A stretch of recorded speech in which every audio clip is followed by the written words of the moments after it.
Hey, what's up, Racer Cafe? Welcome to another video. Today we're going to do some unboxing and a review of the Indy Ridge boots. Why is unboxing Indy Ridge boots of interest? Well, they take great pride in their shoebox artwork. And they've done some great artwork. They've commissioned some fantastic artists that do, I've seen a falcon, I've seen some bear, I've seen a spaceman. So it's going to be interesting to see what's in the box. I have no idea what they're up to now. So it's going to be like it's like Christmas here at the end of March. So looking forward to that. So I've been following Indy Ridge boots now for a little over a year, trying to figure out which boots I like, which ones that I would be interested in buying. They do several color combinations with their blacks and their browns, and they do waterproof options, and they do perforated leather for a nice vented boot, which is perfect for hot weather climates and just summer riding in general. So last week on Instagram, I was watching a live video from JB at Can't Stop Vintage Racing on Instagram. He's an old school vintage motorcycle racer, and he swears by Indy Ridge boots for their safety and their styling. He was giving away a free pair of boots to anyone who commented, followed his page, and signed up for the Indy Ridge mailing list, which I did. He initially was giving away a pair of the Crow boots, which is the all black, solid full grain leather boot. And that's what he actually races in. A few days later, I was contacted that I was selected as their prize winner. So yay for me, and yay for you as the viewers here. You get to see what we get. So the Crow at the time, they didn't have my size in that. So Lindsay at the shop, she got in touch with me about sizing and shipping, and said that my size wasn't available. So they would honor if I wanted another different model of boot. So I did a little research, figured out which pair I wanted, and I decided to go with what is called the Walker boot, which is the ventilated perforated leather boot, which I felt would be great for Florida. Now, I really like the Armstrong model that they have. It's like a two-tone brown with a light colored sole, but I wasn't a real fan of that light colored sole. I wasn't sure how well it would hold up to showing dirt and staying clean, things of that nature.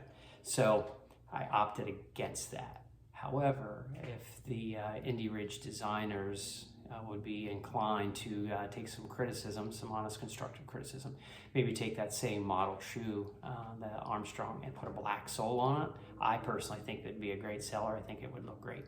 So that's just my information, so my 2 cents. But now you're just saying, hey, how about we just open the damn box and let's check out the boots. So let's go.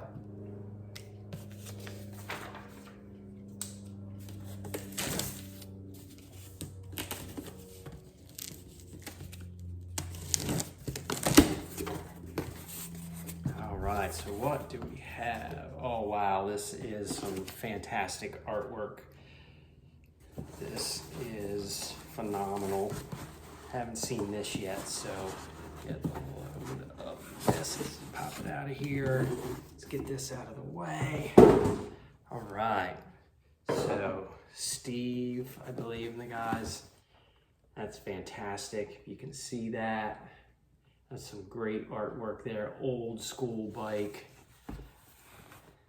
Sean Moger, M-O-G-E-R, art. That's what it says on the box. Indy Ridge.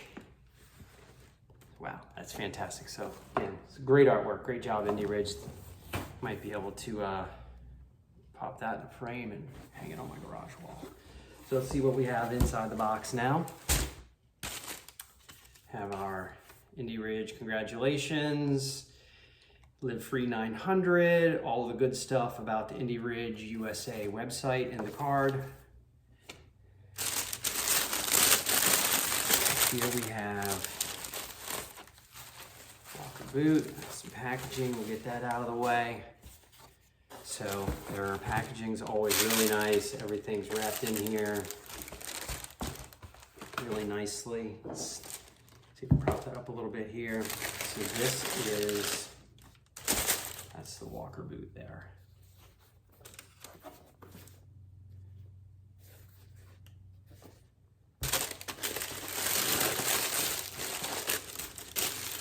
Fantastic.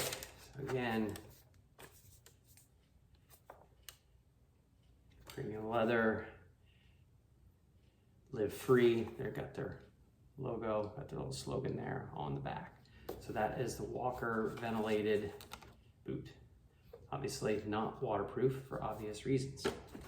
So put this off to the side.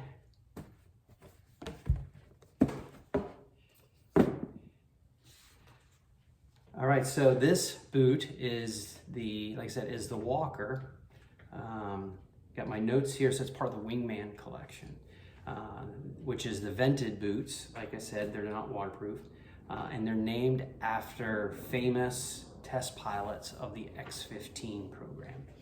So their models include the Armstrong, the Knight, the Crossfield, and the Walker. So this is the Walker 6.0, I believe, from their website. From the info, named after Captain Joseph Walker, U.S. Air Force. He was an American World War II pilot, an experimental physicist, a NASA test pilot, and an astronaut. And he was the first person to fly an airplane into space.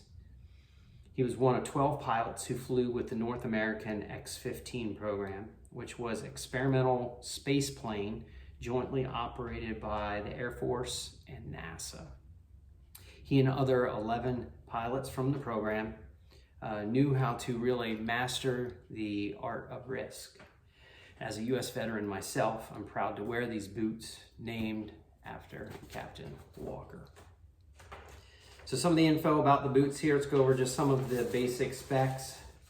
I really liked it. I wanted a dark brown boot, and that's about as dark as it gets right before it turns to black.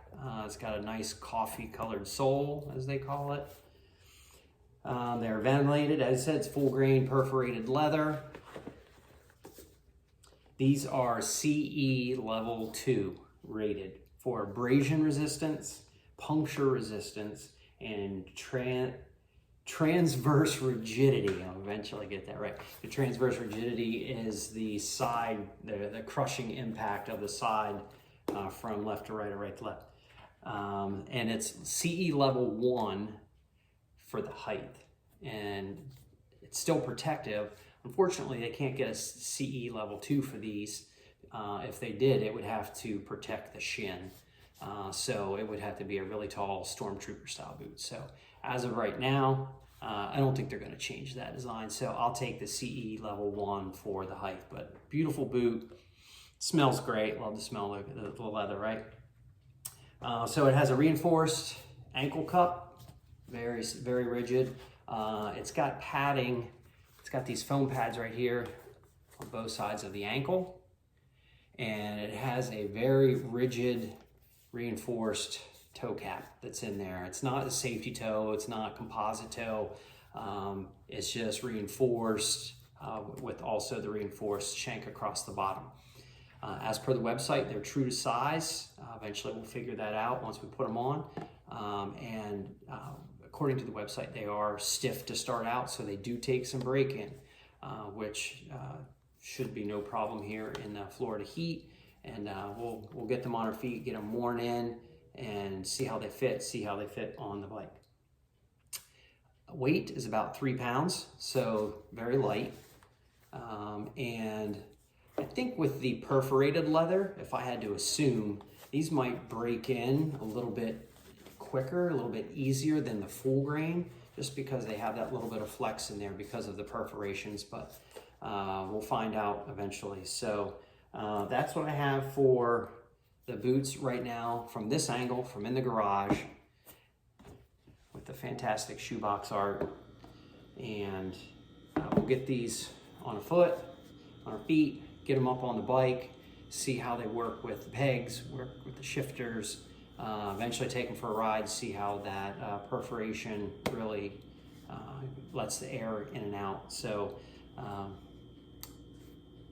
very happy with that. So thank you, JB at, let me get the name right, I don't want to mess it up, I'm sorry.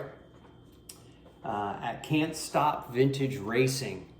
Can't Stop Vintage Racing. Check them out on Instagram. Got some really cool, old school, rusty and antique classic bikes, and they're just out ripping around the track with them and just having a great time. Old kickstart bikes, and just, it looks like it's a lot of fun, something I would love to do. So thanks, JB. Thanks, Indy Ridge. Look forward to putting these on my feet and getting them out and testing them out. So on to the next chapter. All right, here we are on the bike, and we're going to test the boots out on the foot pegs and the shifter. A previous review that I did on some Cortec Menace shoes, one of the big negatives that I had with them was how slippy they were in the sole. And the first impression with these on the rubber foot peg is that these really have some nice traction. They grab both the sole and the rubber really stick together. So very happy with that. I'm used to riding with boots that have a heel on them. So whenever I do work the shifter, it's a little bit easier to have that heel on there or get used to that. So this is something I'll have to get used to, is not having a heel. However, that does give me the ability to kind of find just that right spot for getting the toe in there and doing the shift. So they move very well. They are new, they are stiff. So getting that initial shoe under the shifter, right behind the heel, right on the calf, on the back side, can dig in a little bit. So I did some riding the other day, and I found that if I loosen up the laces at the top just a little bit, it's a little bit more comfortable. It's not as fatiguing on the back of the calf and the upper heel as far as that angle goes. So very impressed with that on this bike setup. Now we'll move over to the scrambler. It's got different foot pegs and the shifters in a little bit different position. So we'll give that a try and see how it works. On the scrambler, we have foot pegs that are metal with no rubber coating. These boots really grab onto that foot peg really nice, so there's really no slipping either direction. As far as getting the toe under the shifter, very easy, much easier than on the Bonneville. The shifter is just slightly higher, probably one notch. So getting the toe cap under there is pretty easy, and definitely it doesn't feel like it's binding or on the back of the calf on the top part of the heel like it is on the Bonneville. But like I said, by loosening up the laces and after getting some break-in, that should all loosen up. So very happy with that. So another point of interest, the other day whenever I was riding with these, I went to a bike night and it was 84 degrees during the day.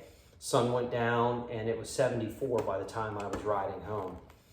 And on the way there, I couldn't really tell the difference with the vented shoe because of the heat, but on the way home, I could definitely feel the cool air blowing through the perforated leather.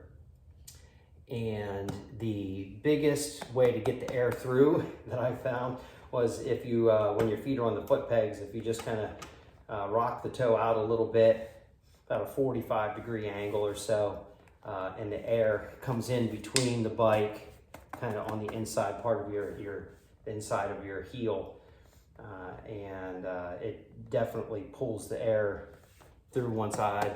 You can definitely feel it. So the perforation does work, and they look great on the bike too. Very comfortable to ride and also to walk around in at bike night. So definitely happy with them so far. All right, thanks again, JB at Can't Stop Vintage Racing and Indy Ridge. Great boot, love the Walker 6.0. Look forward to putting many miles on them And thanks for checking out the Racer Cafe. Be sure to like and subscribe, drop some comments, questions about the boot. So look forward to wearing these for the Distinguished Gentleman's Ride coming up 17 May 2026. Thanks again for checking out the Racer Cafe.